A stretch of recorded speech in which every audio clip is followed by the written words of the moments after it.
Hello, beautiful souls. This is Sarah Ariana. Let's all take a nice, long, deep breath for a moment. In through the nose and gentle sigh out through the mouth. There is so much going on with our planet right now and with humanity. And right now, there is a major wake-up call for humanity to wake up and see what is really happening to the earth and to all of us on this planet. Right now, we are at a tipping point, and Mother Earth can no longer sustain the way that humanity is treating her and also how humanity is treating each other. So we have noticed a huge escalation in the past couple of years, and it's every year now, with more fires around our planet. We've seen this in Australia, we've seen this in Greece, we've seen this in California, we've seen this in BC, we've seen this in so many parts of the world. And now in British Columbia, we had in certain parts of the province around 250 millimeters in 2 to 3 days. Now this amount of rain was what we may receive in a month's time in this time of year, but not in 48 hours. And this caused catastrophic flooding. So there's one town that had to evacuate over 7,000 people, and other communities that have had to been evacuated. There's no clean drinking water. It's not safe with this amount of water. Homes have been destroyed and flooded. People have lost their homes, or their homes have been damaged due to the flood waters.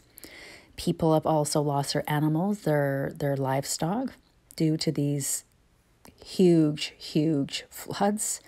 And also people's livelihoods right now are being affected. And when we have these catastrophic events that occur, that change our lives completely, turn our lives upside down, there's one thing that is consistent with humanity. Within these events, humanity rises. There was a landslide that hit one part of the highway in BC, and further up the road, another landslide hit. So there were people were trapped, a few hundred people were trapped in between these landslides. They were trapped overnight in their vehicles. And what happens? People all came to check on each other, providing blankets, water, food, and comfort to know that they were not alone. And more stories have come forward. There's over 300 truckers that are isolated that cannot leave their trucks due to the responsibility to the supplies in their trucks, but also because they're not able to actually leave. There's nowhere to go. The highways are washed out. So this wonderful volunteer group came forward. And these are some retired aunties and uncles, they call them, and got up at 5 a.m. in the morning to cook all of this incredibly warm food and brought fruit together and warm tea and cooked the whole entire day. And then they were able to contact a company that was able to fly this out to the truckers that were isolated. So this beautiful stories do come forward of humanity rising and coming up to the occasion. There's another story also that came forward of 300 volunteers coming forward around 3 a.m. to provide sandbags to protect one of the pumping stations. And these stories that come forward of humanity rising, of us being there for one another, and this is what's going to be happening now and in the years to come. There is going to be major shakeups, and this is not to bring up fear. This is the reality. Earth can no longer sustain what is happening, and so there is going to be shakeups. There's going to be major transitions in the earth. The positive part through all of this is that when we know things are going to be happening, we also know that we're going to be there for one another. We're going to offer a helping hand when we're able to give that helping hand. It also really helps to bring awareness in when these events do happen, not to immediately move into the panic mode. An example of this is I was out and about yesterday, and I went to one of the shops for groceries, and the whole parking lot was full. And I was like, okay, what's going on? This is midweek. It really shouldn't be like this. And I had to get out of there, even just driving through the parking lot, because you could feel there was a lot of anxiety, even in the people just moving in towards the store. And the vehicle in front of me stopped, and he got out of his vehicle to yell at someone else that had parked. And right away, I was like, okay, so something's going on. Let's just calm down, start to deep breathe here, because you could feel huge amounts of anger rise as well. So once I got out of that parking lot, I was able to go to another store, and the same thing was happening. Parking lot was full. I went in and there were so many people and the buggies were full. And I'm like, okay, what is happening here? There's not a lot of flooding that is taking place here where I live. However, because the truckers are stranded with supplies, people are now panicking due to supplies being low. And my husband also took witness to now the gas stations having the longest lineups, because people have the panic and fear rising that they will not have access to gas. So this is almost like a deja vu moment when COVID hit. Do you remember those lineups, people walking out with huge amounts of toilet paper or sanitizer? Doesn't really seem like we've learned. I mean, a lot when these moments come up. And understandably too, I understand with the panic and the fear. However, the patterns and cycles that humanity are in no longer work. And all the structures that have been built, the government, the healthcare, the education system, all of that we're going to see crumble. And the positive is that new structures will be built. And right now we're in the phase of the crumbling phase. And when people do lose their homes, they lose their livelihoods, there's a massive shakeup and people do awaken. And there's epiphanies that come forward on what does matter. It's not the stuff that matters. It's the human lives. It's the love for one another. It's our compassion. It's our empathy. And how resilient and strong we are as a group, as a collective. And how do we manage change? By honoring diversity, by honoring one another. Awareness also comes forward when we see that the ones that are governing our planet, that are ruling our planet at the moment, that they want to cause discord to humanity, creating fear, disharmony, and not coming to decisions on how to help the planet or humans. And what we're going to be seeing is now and in the years to come, the ones that are the leaders that will help humanity are going through a major transformation process right now.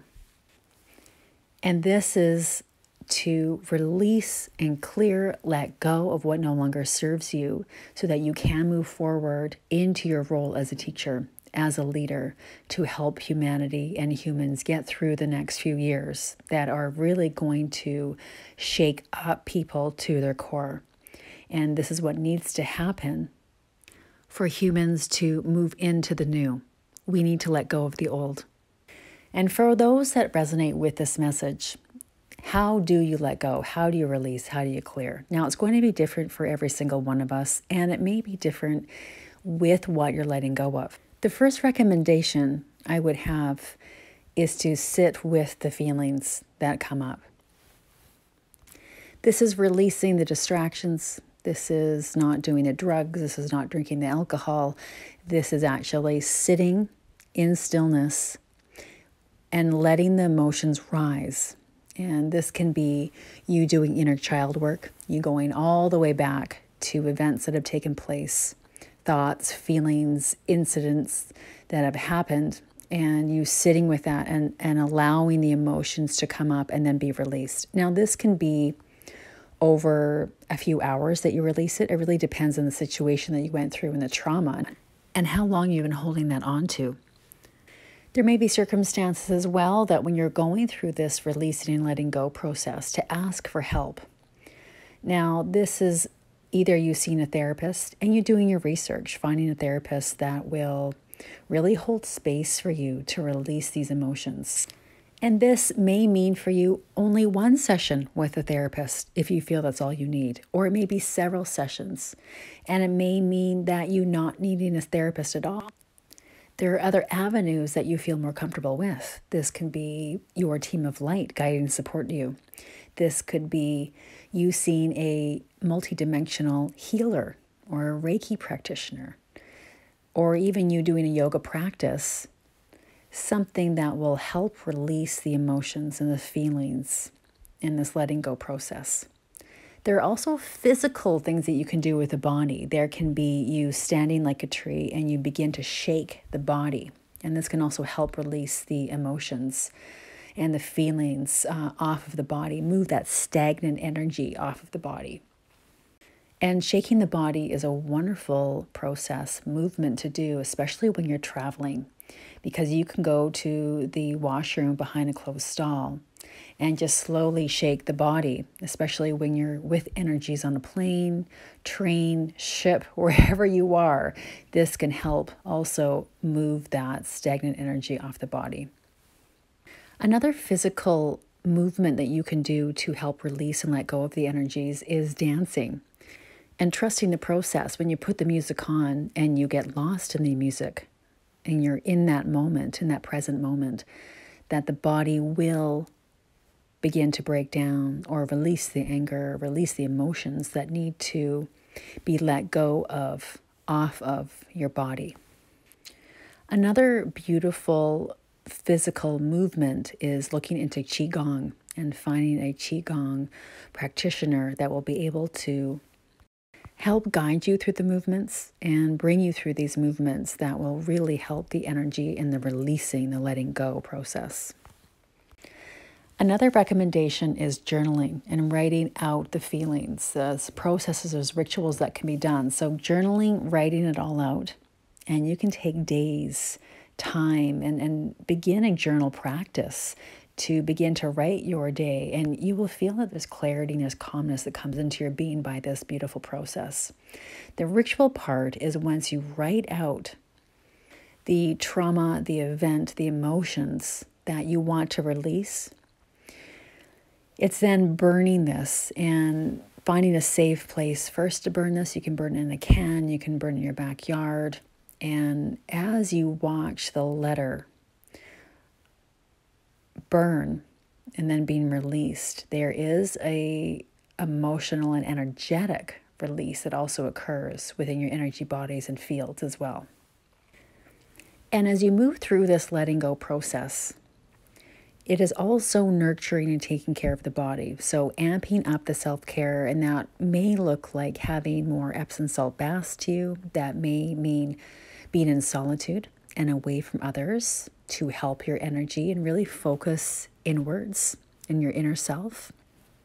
And this may also be grounding for you. And what does grounding look like? It's really connecting with the earth, it's spending time in nature, it's walking in the forest, it's connecting with the ground, with the grass. And if you're not able to get outside, you can still ground down with a meditation. You can look for that in different avenues on the internet. You can also use your own breath work, slowing down your breath and visualizing roots, connecting with Mother Earth's core. Breath work is essential in helping us move through this letting go and clearing process. It's calming the body down as we move through and release so much of what no longer serves us. And for some of you, you may be feeling during this process right now, there is going to be a heart opening and heart clearing. And what that means is you may feel, as you let go of all of these layers, a major one is feeling every piercing, every puncture wound, every feeling, word, interaction that others have hurt you through the heart. And this could have been recently. This also could have been from the past. This could have been also from past lives. And all of this can be coming forward for you now. And this is moving in very deep. It's also having the patience and giving yourself the time to go through this process. And as you move through this process of feeling those interactions that may have come up, those hurts, those wounds, and as we move forward, feeling the process, giving time to the process, being patient to the process, and allowing yourself to heal.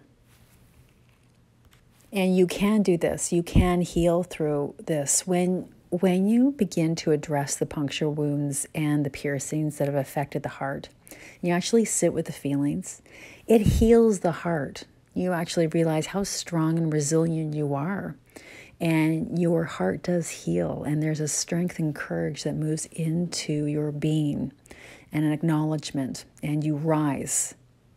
And this is what is occurring as we begin to close out this Scorpio season and move into the Sagittarius season and more openly into really the Aquarius movement on Earth. So yes, this is a wake-up call for humanity to do the work, to do the inner work, and then to rise and to help those that we can. And during this chaos and during this upheaval that Earth is going through and humanity is going through, we will see the beautiful coming together of humans. And that is who we are at the core. We are full of empathy and kindness and love and compassion and strength and courage. And we offer hope to one another. I thank you all so much for being here. This is a wonderful community that has all gathered together. And please do provide any insights, any comments that you do have below in the comments section to help those that you may find that have helped grounded you or helped you let go and release some of the emotions and some of the feelings, some of this process that we're going through. Your comments may help others as well.